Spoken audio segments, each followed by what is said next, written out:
Ассаламағалейкум баршаңызға. Бүгін 26 ақпан. Ауа райы бейнеуде өте тамаша болып тұр.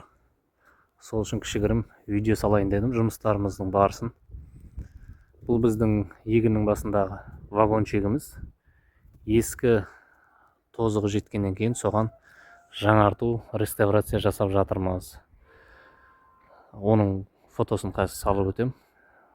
Және осындай дөңгелектері бар, жаңарту керек. Үлкен сұлбасы осындай болып түсіп жатыр.